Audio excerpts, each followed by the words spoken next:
बिस्मिल्लाहिर्रहमानिर्रहीम। अस्सलाम वालेकुम नाज़रीन, आप यूट्यूब चैनल देख रहे हैं। मैं इमरान खान हूँ और सबसे बड़ी खबर जो पाकिस्तान में चल रही थी वो तो अरशद नदीम साहब की वापसी है और उनका इस्तकबाल होना चाहिए, कौमी सतह के ऊपर होना चाहिए और एयरपोर्ट पे उनकी फैमिली को, उनके दोस्तों को, सबको जाने देना चाहिए। सबके पासेस बनाने चाहिए, मीडिया को स्पेशल पासेस बनाकर देने चाहिए और उनकी एक यादगार किस्म की वापसी होनी चाहिए। वो अपने माँ बाप को मिलें, अपने दोस्तों को मिलें, अपने रिश्तेदारों को मिलें और उसके बाद डबल डेकर बस के अंदर वो बैठेंगे और लाहौर का एक चक्कर लगाएंगे। मौसम भी ठीक है, रात के वक्त वो उतरने वाले हैं लाहौर में और अगस्त के महीने में उतना बुरा नहीं होता रात का मौसम और अगस्त का मिड चल रहा है, तो पाकिस्तानी बहुत बड़ी तादाद में उस बस के आसपास चलेंगे, उनको लेकर जाएंगे, वो शहर से घूमेंगे, जहाँ जहाँ से गुजरेंगे लोग उनका इस्तकबाल करेंगे, लोग उनके ऊपर फूलों की पत्तियां निछावर करेंगे, लोग पाकिस्तान के झंडे लेकर आएंगे, पाकिस्तान के लिए नारे लगाएंगे और लोग इनको वेलकम करेंगे। इस इवेंट को जो है ना वो एक कौमी सतह का इवेंट रहने देना चाहिए। इस इवेंट को पाकिस्तान की यकजहती का इवेंट रहने देना चाहिए। वो शक्लें या वो चेहरे जिनसे पाकिस्तानी नफरत करते हैं और उनकी शक्ल नहीं देखना चाहते, उन शक्लों को इस बस से दूर रखना चाहिए। मैं फिर गुजारिश कर रहा हूं कि वो शक्लें जो अब इस काबिल भी नहीं रही कि वो एक बस के अंदर बंदे पूरे भर लें, क्योंकि लोग उनसे अब नफरत करते हैं, उन शक्लों ने अगर ये कोशिश की कि वो बस के ऊपर चढ़ जाएं और बस के ऊपर चढ़ के वो एक झूला ले लें इसके साथ और इसकी मकबूलियत का फायदा उठाएं और नीचे अवाम के साथ फोटोएं बनवाने की कोशिश करें, तो अवाम ने वो हालत करनी है इनकी। मैं पहले आपको बता रहा हूं और इसलिए नहीं बता रहा कि ये कोई प्लान हो रहा है, मैं आपको इसलिए बता रहा हूं कि पब्लिक अंदर से भरी हुई है। जो आपने झूठे वादे कर करके जी इतना बिल आएगा तो इतना मुफ्त कर देंगे, तो ये कर देंगे, तो वो कर देंगे, तो इंज कर देंगे, इतने इतने बड़े जमीन आसमान के कलाबे मिला के आप सबने मिलकर अवाम की जेब के ऊपर डाका डाल दिया। अब लोग आपकी शक्ल नहीं देखना चाहते। मेरे ख्याल में शहबाज शरीफ को, मरियम नवाज को अगर शौक है तो वो एयरपोर्ट को अवॉइड करे, उस बस को अवॉइड करें और वो एक तकरीब के अंदर बुला के इनको जो इनाम देना वो दें। ये एयरपोर्ट पे जाके पब्लिक स्टंट करना ये गैर जरूरी है। इस वक्त इस जमात की हालत ये, यानी मुझे जो पता चला, पहले तो मुझे पंजाब से ये इन्फॉर्मेशन आई, मेरे कुछ सोर्सेज ने बताया कि जी ये लोग जा रहे हैं एयरपोर्ट पे उसको रिसीव करने के लिए, तो हमें सिक्योरिटी के बड़े सख्त इंतजाम करने पड़ेंगे, तो उनकी फैमिली, उनके फैमिली फ्रेंड्स और बहुत सारे मीडिया वालों को हमें रोकना पड़ेगा जी। और हम उन्हें पासेज इसलिए जारी नहीं कर पाएंगे, लोगों को ज़्यादा अंदर नहीं जाने देंगे और थोड़ा महदूद करेंगे और सिक्योरिटी ज़्यादा करेंगे। वजह यह है जी कि VVIPs आ रहे हैं, एक तो सारा उनके आने का मजा खराब कर देंगे आप। इंडियन क्रिकेट टीम आई थी, उनकी बस के ऊपर कौन सवार हुआ था?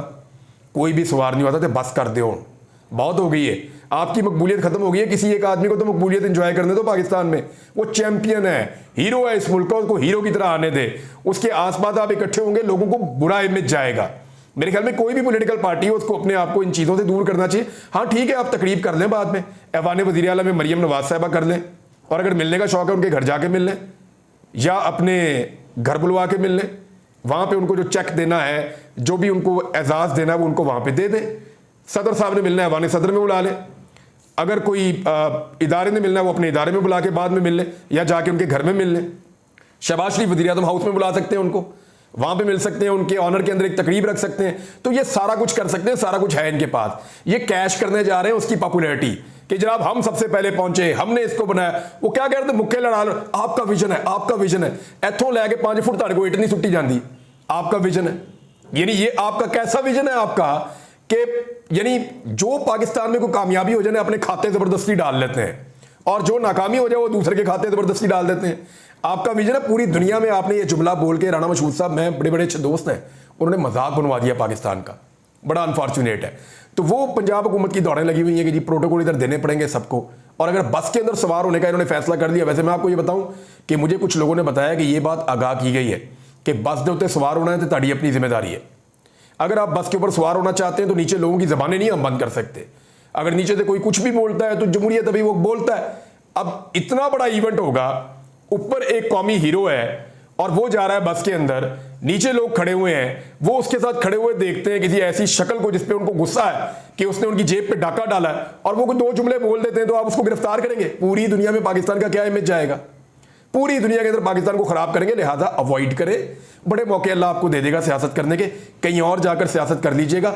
अपनी तो सियासी औकात अब ये रह गई कि बस के अंदर बंदे पूरे नहीं कर सकते आप, तो बस के ऊपर चढ़ने का इन्हें शौक है कि मैं दूसरे की बस पे चढ़ जाऊं और उसके बाद बाहर जो आवाम उसके साथ जा रही है वो सारी मेरी जो है वो मेरे लिए नारे लगाए।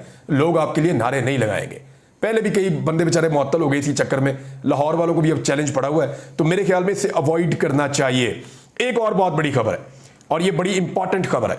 और ये है जी, जिन लोगों ने ये सोचा ना कि सुप्रीम कोर्ट ऑफ पाकिस्तान के फैसले पर इंप्लीमेंट नहीं होगा, उन्हें लगता है कि 41 सीटें, अब फॉर्मूला मैं आपको बता देता हूं।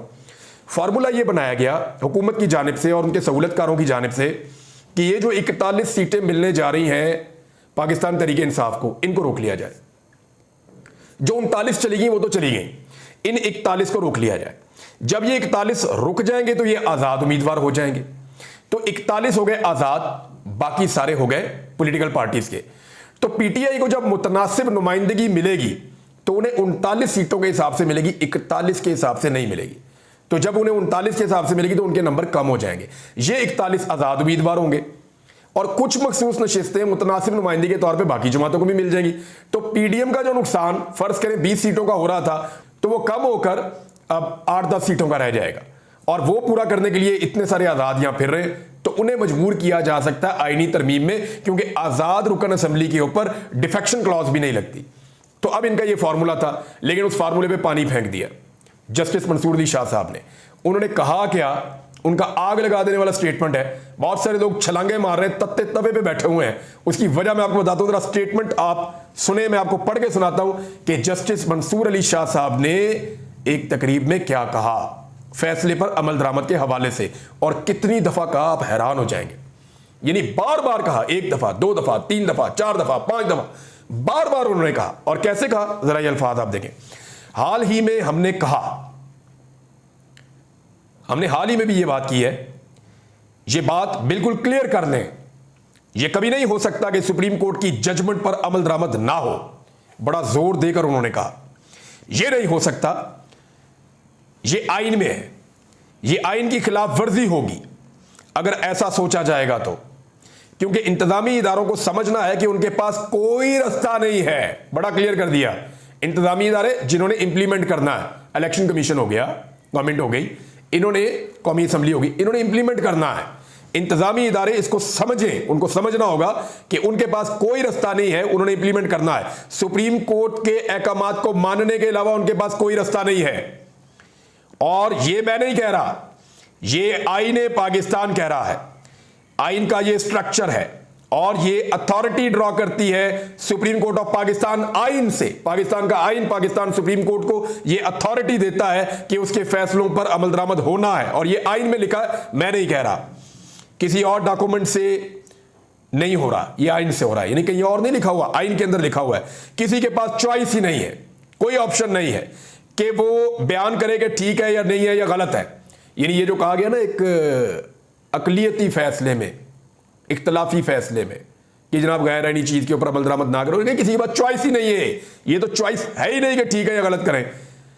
आइन कहता है ये फैसला है, इस पर अमल दरामद होना है। फिर कहा उन्होंने यही तरीका है, या फिर तब्दील कर दें सारा स्ट्रक्चर, कुछ और बना लें, यानी आइन ही तब्दील कर दें अगर आपने करना है तो। उसके लिए तो इनके पास मेजॉरिटी है नहीं, ये कर नहीं पाएंगे।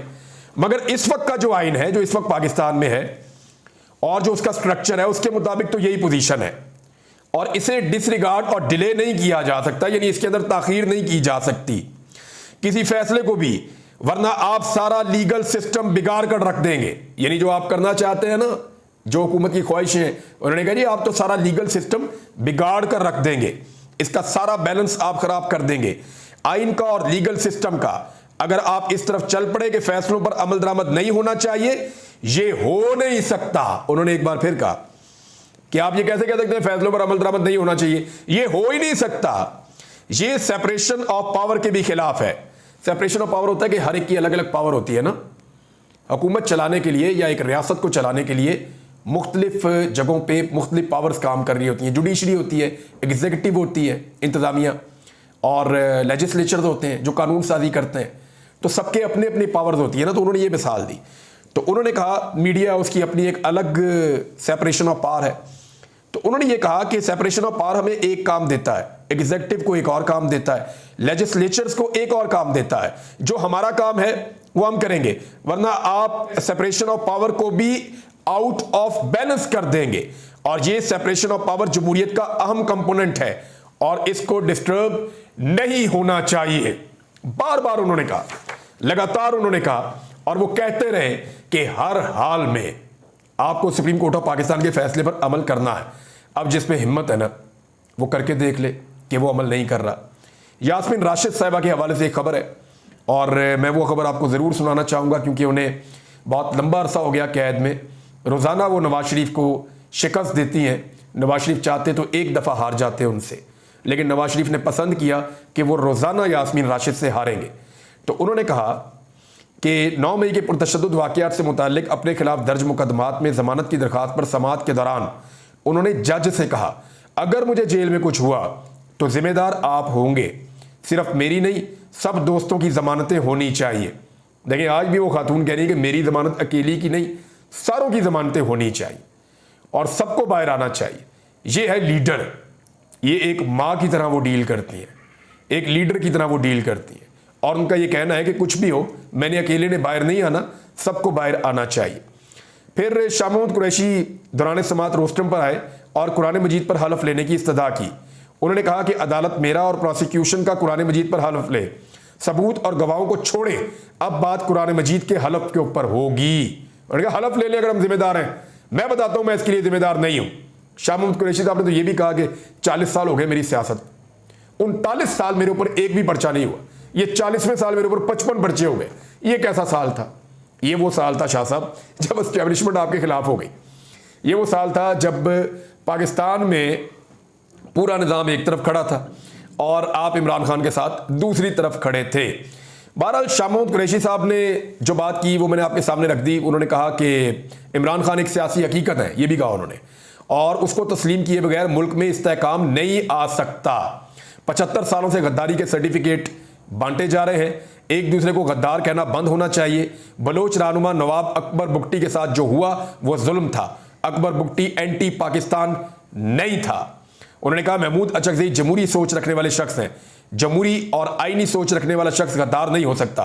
बलूचिस्तान में अमन का रास्ता मुज़ाकरात से गुजरता है, ये उन्होंने कहा। और बलूचिस्तान को मैं आपको ये बता दूं कि बलोच यकजहती कमेटी ने इतना बड़ा प्रोटेस्ट किया तुरबत में कि कोई पॉलिटिकल पार्टी मेरी नज़र में वहां ऐसा नहीं कर सकती। आज वो बलूचिस्तान की सबसे बड़ी सियासी और समाजी आवाज़ बनकर उभरे हैं। यानी उनके बारे में थोड़े दिन पहले ये कहा गया कि वो गद्दार हैं या गद्दारों की प्रॉक्सी है, तो फिर तो पूरा बलूचिस्तान ही गद्दार हो गया मेरे हिसाब में। भाई उनका जलसा होता है, लोग छतों के ऊपर, गलियों के अंदर, सड़कों के अंदर, मैदान के अंदर, स्टेज के ऊपर बगैर इंतजामात के लोग इकट्ठे हो जाते हैं। वो बताते हैं फलां जगह जलसा करेंगे, एक छत के ऊपर एक लड़की खड़ी होती है अकेली, मारंग बलूच, या उसके साथ 2-3 और खवातीन है।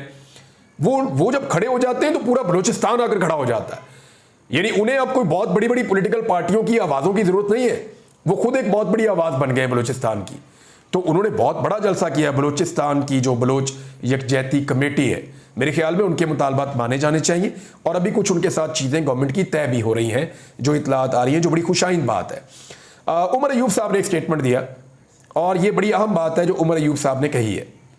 उन्होंने कहा कि फौज, FC, इंटेलिजेंस एजेंसियां रियासत की मुलाजिम हैं, इदारों को अपनी हुदूद में रहना चाहिए।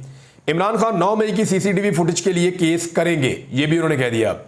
दो चीजें हो गई, इमरान खान साहब कह रहे हैं 9 मई की मैं CCTV फुटेज भी मांगूंगा और 9 मई पे मैं रेंजर्स के ऊपर मुकदमा करूंगा जिन्होंने मुझे गैर कानूनी तौर पे इस्लामाबाद हाई कोर्ट से अगवा किया था। ये दो चीजें इमरान खान साहब कह रहे हैं, उसमें काफी लोग जख्मी भी हो गए थे। अच्छा, ये अब क्योंकि पाकिस्तान तहरीक इंसाफ इस वक्त एक ऐसी पोजीशन में जहां वो ये चाहते हैं कि इदारे अपने रोल में वापस जाएं, तो वो बार बार तनकीद करते हैं एस्टेब्लिशमें के ऊपर, एजेंसियों के ऊपर, फौज के ऊपर, कि वो अपने आईनी रोल के अंदर रहें, सियासत में मुदाखलत ना करें। जब माजी में दूसरी पॉलिटिकल पार्टी अपोजिशन में थी तो वो भी यही मुतालबात करती थी। मेरे ख्याल में जब तक कि पाकिस्तान की सारी पॉलिटिकल पार्टीज इस एक नुक्ते पे इकट्ठी नहीं हो जाती और एक चार्टर नहीं बन जाता कि आज के बाद हम हर हाल में, यानी चार्टर ऑफ डेमोक्रेसी करने वाली सारी पार्टियां इस वक्त जो है वो हाथ में बूट पॉलिश पकड़ के रेस लगी हुई है कि ज्यादा अच्छी पॉलिश मैं करता हूं या ज्यादा अच्छी पॉलिश मैं करती हूं, ये मुकाबला चल रहा है। तो ये करने की बजाय सारे मिलकर बैठ के अपने इदारों को उनके आईनी रोल के अंदर लेकर जाएं ताकि पाकिस्तान में जमहूरियत सही तरह आगे बढ़े और आप अपनी जिम्मेदारी अदा करें, इदारे अपनी जिम्मेदारी अदा करें, फिर पाकिस्तान आगे बढ़ जाएगा। बहरहाल उमर अयूब साहब का स्टेटमेंट मैंने आपके सामने रखा। हाजी इम्तियाज चौधरी साहब जो मेंबर कौमी असम्बली हैं, जिन्हें अगवा किया गया था, उनके लिए इतला आई है गुजरांवाला से, जेल से, कि उनकी हालत बहुत ख़राब है। ये उनकी फैमिली से भी मेरी बात हुई है और वो ये बता रहे हैं कि 3 दिन हो गए गुजरांवाला जेल के अंदर उनको फैमिली से नहीं मिलने दिया जा रहा, किसी से मुलाकात नहीं करवाई जा रही, बल्कि उनके ऊपर बहुत ज़मीन तंग की हुई है हाजी साहब के ऊपर, और जेल के अंदर भी कोई लोग उनको नहीं मिल पा रहे। लेकिन ये इतला आई है कि जेल में उनकी अपनी हालत बहुत ख़राब है, और यानी जेल के अंदर क्या एक और जेल बनी हुई है, ये भी उनकी फैमिली ने मेरे से सवाल किया तो मैंने आपके सामने रख दिया। एक्चुअली ये तो अब स्पीकर कौमी असम्बली को चाहिए कि उनको बुलाएं ताकि वो असम्बली में आकर बताएं और उनकी हालत देखें कि उनकी हालत क्या कर दी गई है। जमात इस्लामी ने दो काम एक साथ कर दिए, बड़े अजीब है। एक तो मैंने आपसे कहा ना कि जमात इस्लामी का धरना पाकिस्तान की तारीख का वो वाहिद धरना है जो जिस दिन खत्म हुआ उस दिन वो बिजली की कीमत कम करने के लिए आए थे और बिजली की कीमत ज्यादा करवाकर वो खत्म हुआ। अब वो कह रहे हैं जी 45 दिन का टाइम दे रहे हैं, 45 दिन में शहबाज शरीफ ने ना किया हम वापस आएंगे, लेकिन सेम टाइम में कह रहे हैं हम लाहौर में धरना देने भी जा रहे हैं। तो मैंने आपको ये कहा था कि जमात इस्लामी फंस गई है, जमात इस्लामी के पास अब कोई रास्ता नहीं है, अब वो सिर्फ फेस सेविंग ढूंढ रही है कि हमें किसी तरह फेस सेविंग मिल जाए। लेकिन इस मामले में उन्हें फेस सेविंग मिलेगी नहीं, सिर्फ एक ही तरीका है कि वो अपोजिशन इत्तेहाद के साथ शामिल हो जाए और विकेट के दोनों तरफ खेलना बंद कर दें। अब तक के लिए इतना ही, अपना ख्याल रखिएगा, अपने इस चैनल का भी। अल्लाह हाफिज़।